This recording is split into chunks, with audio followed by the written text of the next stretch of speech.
You are listening to the INCJ podcast, Conversations about International Criminal Justice.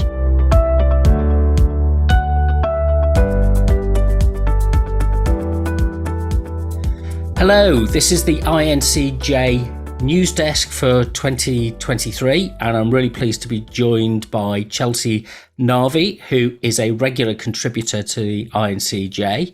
And we're going to talk about your research work today, Chelsey, or part of your research work, which is related to criminology and psychopathy. Now, how do you pronounce that? Is there a difference in pronunciation between here and there?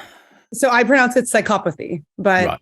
I don't think that you're wrong. It's just I pronounce it differently. No, I think yours sounds better because it's less. Well, actually, maybe we can get into that because there's perceptions around this. Mm-hmm. So it's almost like psychopathy would be, something that somebody indulges in, right. Whereas say it again for me, psychopathy. I'll get it right in a minute. is something that is more widespread and has longer and broader implications. Okay, so I suppose the first question is, how did you get into this field? All right, so I have a background in psychology. So I will start by saying I'm actually from Canada. I grew up in Montreal, but I currently live in Texas. So I have a bit of an international understanding, at least from the North American side. I did my undergraduate degree in Montreal in Canada in psychology. However, I always knew that I was interested in abnormal psychology, and I always knew that I was interested in crime. And that kind of led me into the path of psychopathy specifically. When I finished with my bachelor's degree, I just started to garner a deeper interest and respect for policies that surrounded psychology and crime. And so as opposed to getting my PhD in psychology, I instead decided to pursue my PhD in criminology. And that kind of let me marry the idea of psychopathy with policy. And I do also work on prisons and corrections. But I brought in my background in psychology specifically in my research on psychopathy. So that's kind of a little bit about me. And so I do an abundance of research on psychopathy. Sorry, I put myself on mute. What were the driving impulses then for an interest in this topic, as opposed to other related topics or areas of psychology that you might have studied? So I think that one of the questions that I always asked myself when I was in psychology was, why do people do what they do? And I found that understanding people who are high in psychopathy was the most difficult to understand. As a teenager, I had that interest in serial killers, like I feel like almost everyone does, and that's kind of how everything starts out. And that faded, and eventually I began to understand more about the psychopathic mind and trying to understand why people do what they do. And that led me into understanding psychopathy specifically. It's also quite understudied within criminology. It's a relatively new concept. It's a relatively new construct. The ability to measure it is relatively new when we think back historically. And so diving into that has always been interesting to me because there are still so many questions left unanswered about psychopathy. Before we fascination with it, right? Yeah, there's a cultural phenomena with this, isn't there? It's part of fascination with, if you like, the shadow personality. It's something which tied in with things like the zombies and that kind of stuff that runs through replete through our culture. But there's something that you touch on in your research which is prior to that, and it's about childhood experiences and the role of empathy, or the development of empathetic functionality within somebody's psyche as a child or as a young adult. What so this precedes adult psychopathy, So I'll never say it. So sorry. Yeah, psychopathy. I can say that. You can say it your way also. It's not I'll wrong. try. So what precedes that with the the development of people that maybe have this a dysfunctional sense of empathy or right. So part of the reason that I do empathy work, and I do a lot on that as well, is because it's very connected to psychopathy, right? So people who are psychopathic or high in psychopathy, or who are psychopaths, however you want to say it, generally have very low empathy. And so understanding how people become psychopathic and then also understanding empathy development is important to me. So first of all, just to give a basic understanding of empathy in general. Typically, when we talk about empathy, there are two components to this construct. There's an emotional component and a cognitive component. So the emotional or affective component basically addresses a person's ability to respond to and share in another person's emotional state, right? So I can cry with you. I can respond to you effectively. I really, truly understand what you're going through and can react. The cognitive component of this is basically an awareness of another person's feelings through a simple association or through perspective taking. So I can put myself in your shoes, right? So some people are high on one aspect or one component of empathy. Some people are high on another. Most people who are high in empathy in general are high on both. Most people who are low in empathy are low on both, right? How empathy ties in specifically to crime, and then I'll get into it as well as the adverse childhood experiences, is that those who can understand, comprehend, and share in another person's emotional states may be inhibited from wanting to be the cause of any negative emotional reactions, right? And because they don't want to be the cause of this, they will be less inclined to engage in behaviors that result in these consequences, right? So those who exhibit less empathy are less likely to be inhibited from engaging in behaviors that might hurt another person. But it also means that they might be less capable of actually understanding the consequences of their behavior. So if they literally can't understand the consequences, right, they might perceive that there are fewer risks associated with their actions and therefore are less inhibited to engage in those actions, right? We kind of think of it as they don't have the burden of knowing the emotional consequences that their actions might cause. So for instance, I don't want to harm you, Rob, because I can understand the way that it might hurt you in the future. If I couldn't understand the way that it might hurt you, that's not a variable that's going to stop me. Something else might, but my empathy won't, right? So empathy kind of serves as this protector, this barrier that stops people from engaging in crime or in negative behavior that might cause a negative emotional reaction to someone else. So understanding empathy is one way that we get at one aspect of psychopathy in general, right?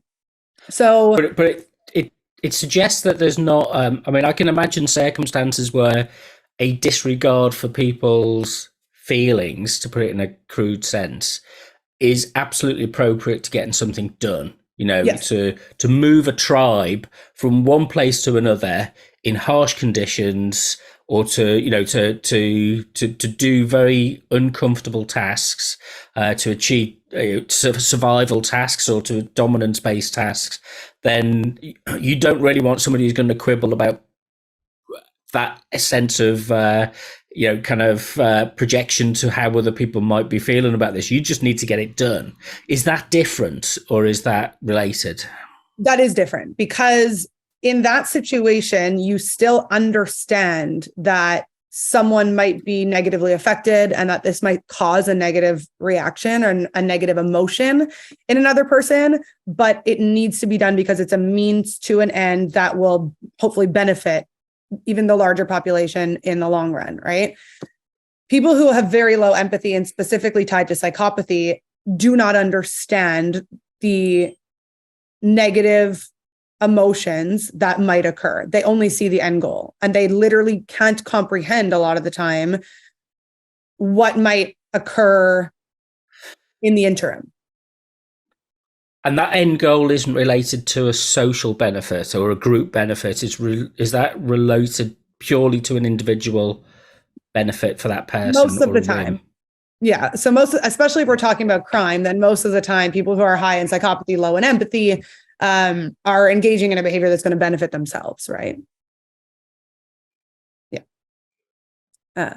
Yeah. That's kind of like that area of, and empathy is a very, very complex construct, right? We're trying to talk about something extremely complex in a short period of time, but that's the basic, bird's eye view understanding of it.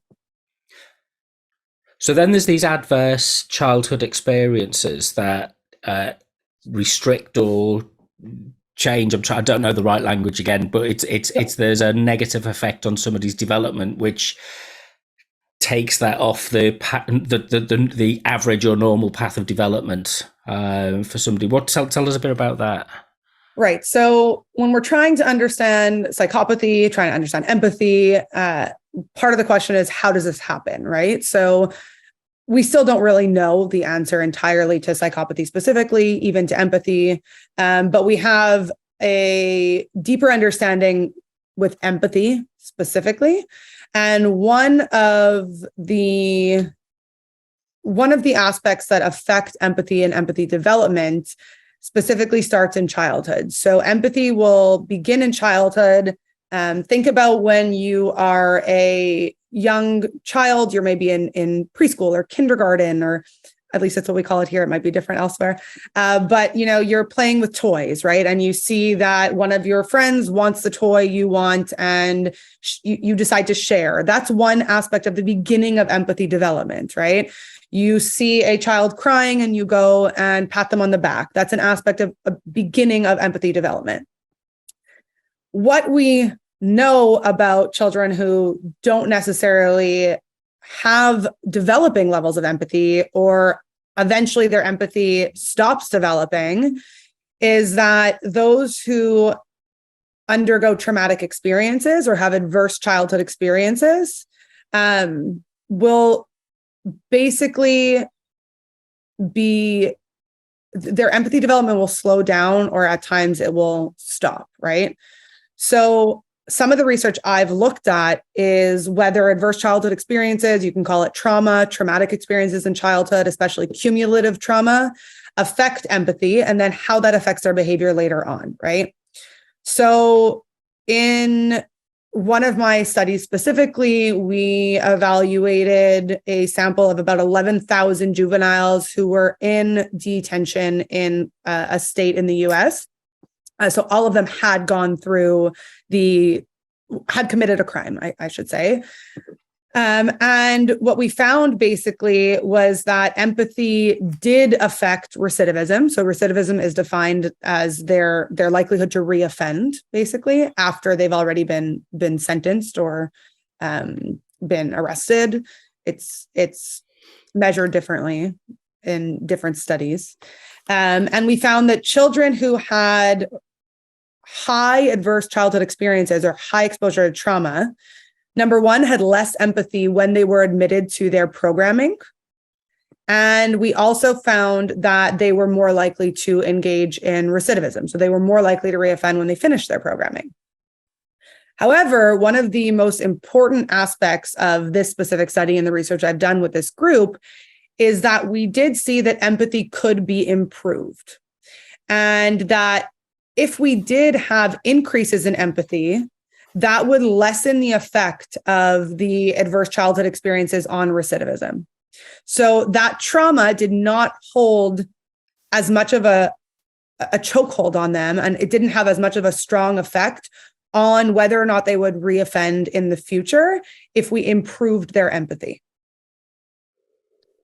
Is there a difference between, I'm asking the obvious seminar questions, I suppose, but is there a difference in the way this manifests between men and women, boys and girls, male, females? Is there a difference in terms of, we don't typically associate psychopathy with women and children, although obviously it must manifest in that way.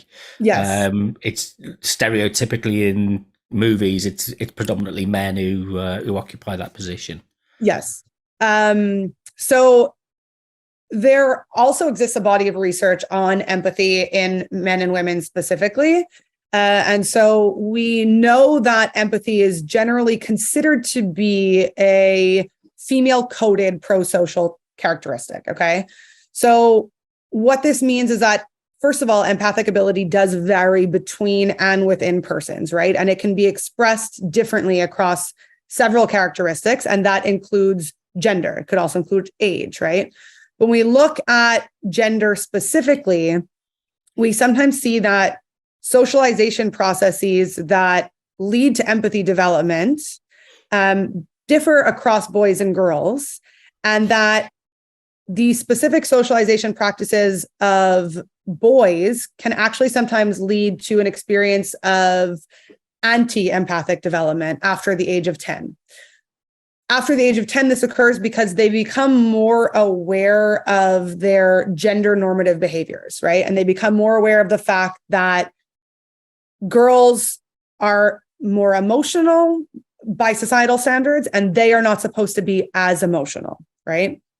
And so boys will express their empathy differently at times. And part of my research has evaluated these differences here and how they affect the recidivism relationship later on, how they affect crime specifically later on. And we've actually found that, of course, empathy was related to lower recidivism amongst both boys and girls, right? But there was a stronger protective effect against recidivism for justice-involved females. So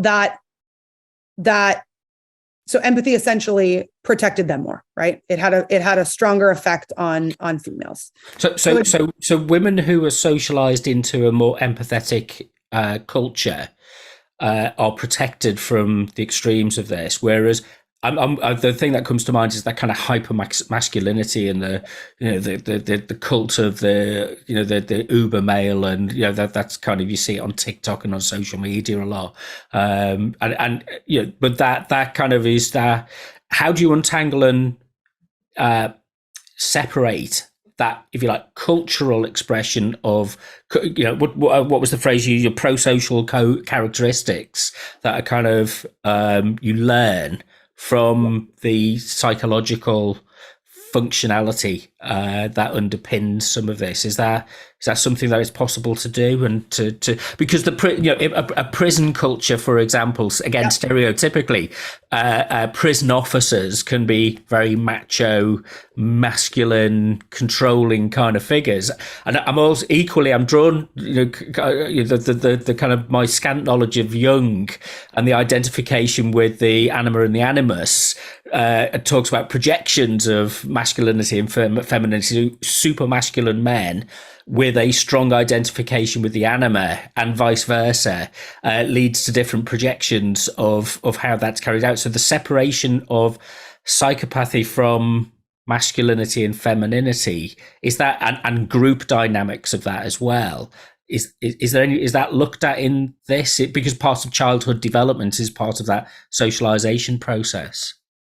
Yeah. So, I mean, a lot of this is tied to socialization and child development, right? And that begins way before we even bring crime into the mix. Of course, this idea of hypermasculinity is very well researched in prisons as well. And I do a lot of prison research too. I spend a lot of time in prisons speaking with people who live there. And so you definitely see this even within the prison system, but it starts early in childhood development, right? And what we do know is that exercising the ability to predict how your actions will result in someone else's, emotional state in general, right? So specifically, a negative emotional reaction will disincline you from engaging in bad behavior. And it just so happens that on a day-to-day basis, females practice this behavior more, right? Males don't practice this behavior as much. And so changing that would mean changing a lot of socialization practices that begin early on in childhood. Is psychopathy constant within society, or does it rise and fall with different circumstances? Okay, so people who, if we're talking about psychopathy specifically, people who tend to score high in psychopathy, typically the trait will remain stable across their life course, right? So the way that you measure psychopathy specifically, there's several different ways, but the gold standard is called the psychopathy checklist revised. It's basically it's a long process to actually be able to score someone on this, but it's 20 items and you score anywhere from 0 to 2 on an item. So you can get a maximum score of 40, right? So I score you a 0 on item 1, I score you a 2 on item 2, and then I add it up and I see what you get. Let's say you score a 30, that's typically what we consider to be high in psychopathy. You will likely score a 30 for the rest of your life, around a 30 at least, right? So it does remain relatively stable across the life course. There are obviously instances where it is not, it's like any personality trait. I don't need to use my outgoing personality at all aspects of my life when I'm, in a situation where that's not going to serve me well. I don't need to use my empathy at every point in my life if it's not going to serve me well. They're not necessarily, if we think about psychopathy as a personality trait, sometimes I think that's the best way to think about it. You're not always acting like a psychopath, right? However, if you were to measure my ability to be outgoing or measure my ability to engage in empathy, I would always be able to do that no matter what. I just might not act upon that at every instance in my life. The one area where psychopathy gets a little controversial is when we measure it in juveniles. So there do exist specific instruments to measure it in juveniles. There is a psychopathy checklist youth version, but there's a rhetoric out there that is hesitant to measure psychopathy in juveniles because of the strength of the label that it possesses, right? If you meet a 14-year-old and this person's already been labeled as a psychopath, what are you going to think about them? And are we preventing them from the opportunity to ever remove that label of themselves in the future, basically, because there's such a strong label?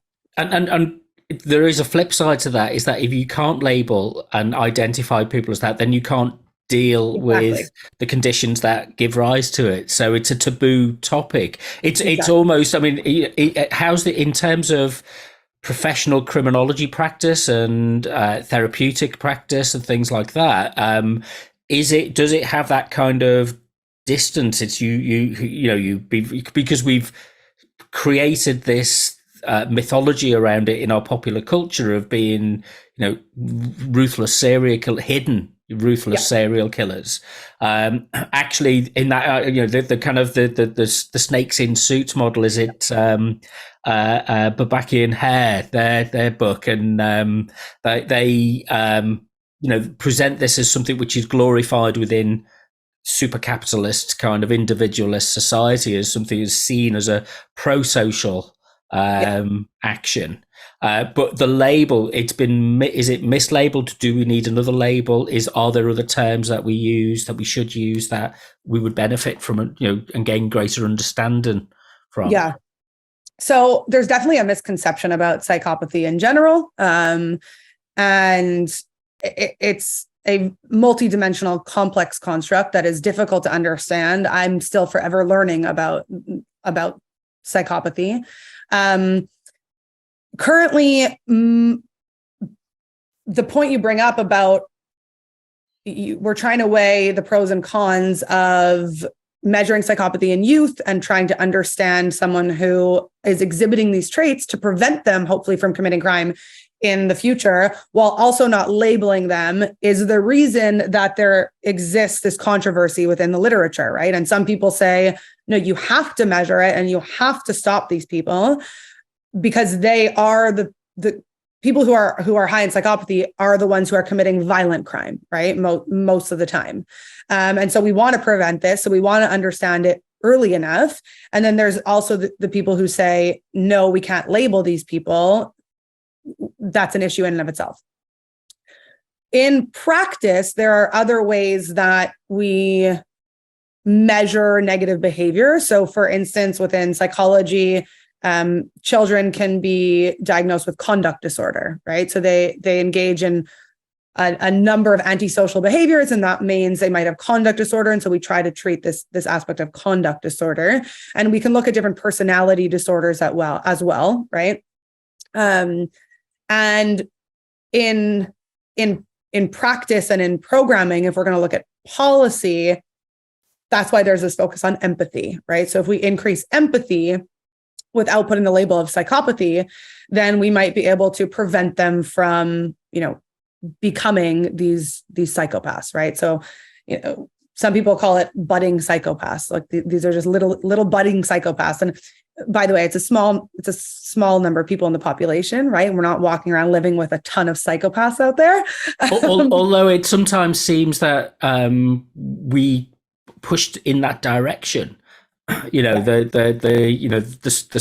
soccer parent stood at the side of the pitch, demanding that their children become ruthlessly aggressive, and there is a reinforcement of this, even though that might not be the natural inclination of that child. There is something there in the culture which is driving people towards this. It's almost regarded as a virtue, isn't it, in a way? But it's at the same time, it's this unknown fear that exists for people. Yeah. So there is, like you had mentioned snakes in suits, right? So I've done a little bit of research on psychopaths in white collar, specifically in white collar jobs, and within white collar crime. So we do know that there are a good number of people who are high in psychopathy, who climb the corporate ladder pretty high. One of the challenges is that it's relatively hard to conduct research on this population, especially with respect to psychopathy, because it's hard to access them to, measure psychopathy and score them on psychopathy. It's much easier to do within a prison population or a population that's been incarcerated, because we typically have better access to these people, though there exist those challenges as well. In some of the specific research I've done in one of my studies specifically, we actually didn't find too much of a strong relationship between people who are high in psychopathy and their positions, but we were looking mainly at just managerial positions, not necessarily high-level CEOs, where you would be more likely to find people who are high in psychopathy, right?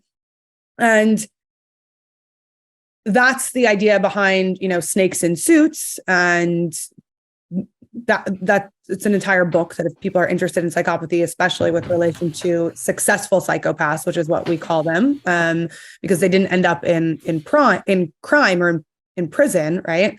That's a very interesting book to read. And it's one of the ways that when we think about treatment, because it's hard to understand treatment for people who are high in psychopathy, we try to say, okay, how can they use their skills in a more successful way? So some people believe that when manifested in this way, psychopathy can be a beneficial trait, right? And it could be advantageous in the corporate world, because they might be more willing to take risks and bend some ethical guidelines, right, that other people might be inhibited with. However, we also have to understand that they're also probably more likely to engage in, gender discrimination. They're not really likely to take responsibility for any negative things that happen. People who are high in psychopathy also typically communicate at like a very surface level, though they can put on a very good show. And so that's why they'd be successful in a leadership position. But when it comes to true communication and problem solving, they might not be as effective in something like that. Right. So again, it's that hiding in plain sight thing. And there's a serious question behind what I'm going to say in a second. Is I once had a boss, and he was on some video or something like that, and he looks towards the camera, and it set the first time I ever saw it, it sent a shiver down my spine, because it's like he commonly regarded as a sociopath, but might have developed as a psychopath if the situation, but very functional, hiding in plain sight, that kind of thing. And I was wondering, the victims of people who are psychopaths in this way, that something has to, because it can be to be embroiled with somebody like that can be totally destructive for the people around them. Unbeknownst to them, they get wrapped into something, drawn into a cult. If you imagine the people who worked with, Jeffrey Epstein and Weinstein, all of those people, the powerful people who've got just a dysfunction somewhere, and the people around them are left bereft and never understanding what happened to them. Yeah. I mean, what's the context for kind of recovering from those kind of encounters? Honestly, that's a very good question. I don't really know, because people who are associated with psychopaths specifically is different than being a victim of a crime that a psychopath commits, right? So it feels like almost a victimless crime. Like, you've been so closely associated with this person, you had no idea what they were doing or what they were capable of. And you feel tricked, and you have to look within yourself and be like, how did I let this happen? What is interesting is that there is some research out there that says that people who are extremely high in empathy are those who are most likely to get close to people who are psychopathic. And so it's like, maybe they balance each other out, or maybe they're, people who are very high in empathy have this natural characteristic to want to help and want to make people better. And so we typically see that there's that interaction there. The people who are very, very high in empathy are the ones who are most likely to get close to psychopathic people. And on the flip side, what's also interesting is there's a lot of research on people who are psychopaths and their ability to understand victims and who is likely to be a victim. So I'll tell you about a very interesting study. There was a research study done on, I don't remember if it was maybe a college population, I don't remember. But basically what the researchers did was they administered the psychopathy checklist to a bunch of people. And then they took the people who are high in psychopathy and they just put them in a room, and they had other people walk in, and they give these. So let's say I'm sitting in a room and I'm a psychopath and I'm watching you come in to a room and you just take a survey. It's a survey about, I don't know, your job, your career, your aspirations, your dreams, your goals, your childhood experiences, about whether you've ever committed a crime, whether you've ever been a victim of a crime, random things, right? And then you leave. The psychopaths were able to predict the people who had been victims of crime. They were able to guess which people had been victimized most. So they can literally see somehow vulnerability to victimization, right? We're still trying to understand how, but this has been replicated multiple times. They can point out victims very, very well. And so they might also be able to point out and draw in the people who are most likely to be deceived by them in the corporate world, right? Again, very interesting studies and a relatively new topic of research that we're still trying to understand how this happens. And it hasn't necessarily been done in the corporate world specifically, but I would imagine that they can translate that ability to the corporate world too.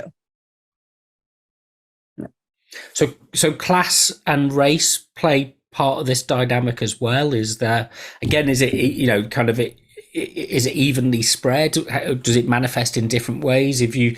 Does it depend upon the resources and the social capital that you've got within a situation as to how you move around and you circulate and you amass followers, or whatever the phrase might be?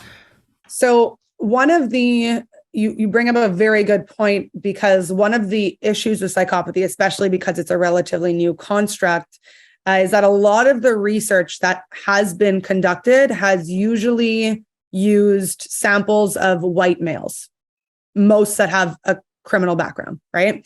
And so currently, part of the ways that a lot of people who study psychopathy are trying to expand the research is by doing research using female populations, using different races and ethnicities, using different age groups. We don't know a lot about the elderly population. What we are seeing is that there may be more white males who are scoring higher in psychopathy, but it's too new to really know the differences across racial, ethnic, gender, age lines. Because I'm thinking, I mean, whether it's, and again, apologies for kind of cultural stereotyping, but there are examples of conflicts and war situations. It's probably happening now in Ukraine where, you read about, kind of castration and skinning, there's some terrible acts against other human beings, which become organized within the industrial army, kind of the context of a armed forces of carrying out atrocities.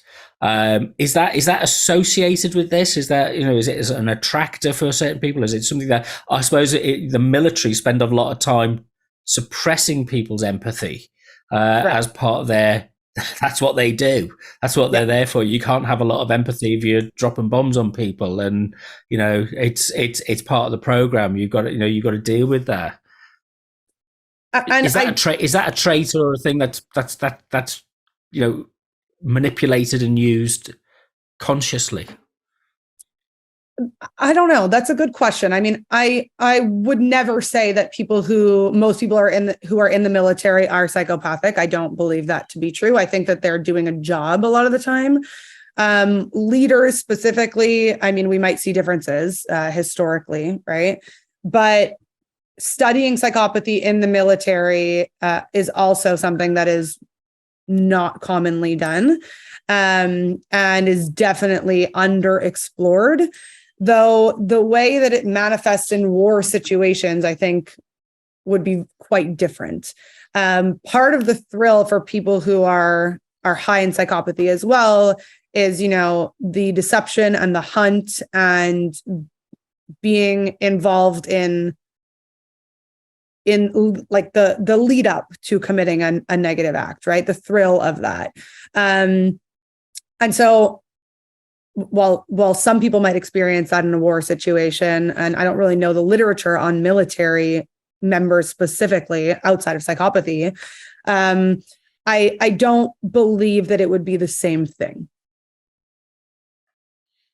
Yeah, it's driven. I mean, I'm thinking, the image of the SS guards in the prison camps and the Nazis and the Holocaust coming to mind is that there is something unleashed. The demons are unleashed from that, are perhaps within us all, but the social constraints and the individual moral constraints are disentangled or broken, and so we're talking. The work that you look at is largely in the average population, the day-to-day population, this social engagement, rather than any kind of extreme situations of duress and pressure. I mean, I would definitely say that I believe that Hitler would probably score pretty high in psychopathy, but I think that his followers, though some of them probably would, I wouldn't say that all of them would score high in psychopathy. I think what occurred there, and the Holocaust hits home for me too. I'm actually a Jew, so like it's definitely something that hits home. But I think what happened there needs to be studied more from a social psychology aspect as opposed to specifically psychopathy. Yeah. So this is that individual functionality, if you like, of the individual psyche and how that operates, rather than the collective consciousness, which can be manipulated. I mean, that's the problem, isn't it? It can be there are certain political populism and stuff. You can easily see how it can lead to victimization, demonization, and without any kind of regret. I mean, we perhaps have, kind of waves of populism both in the UK and the United States, which set those alarm bells ringing. What's kind of, to wrap up, what's kind of the next stages of this kind of research then? What is it you're going to be looking at to, dig into it and validate what you're doing? So there is so much to be studied when it comes to psychopathy. Some of the research that I currently do is on whether people who are high in psychopathy are also more likely to be victims of crime. We know in general that there is a victim offender overlap with crime. So people who commit crime are more likely to be victims of crime as well. And to understand if that would exist with people who are high in psychopathy too. The assumption here is that they put themselves in riskier situations and so therefore might be more likely to be victims of crime as well.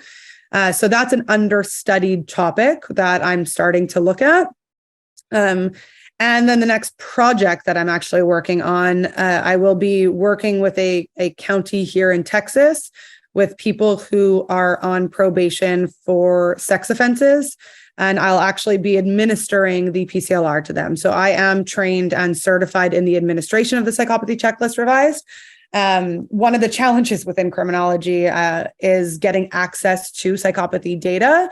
It's oftentimes the data sets we use don't include psychopathy measures at all. Most criminologists can't measure psychopathy on their own. You have to become certified for it. And so they use secondary data.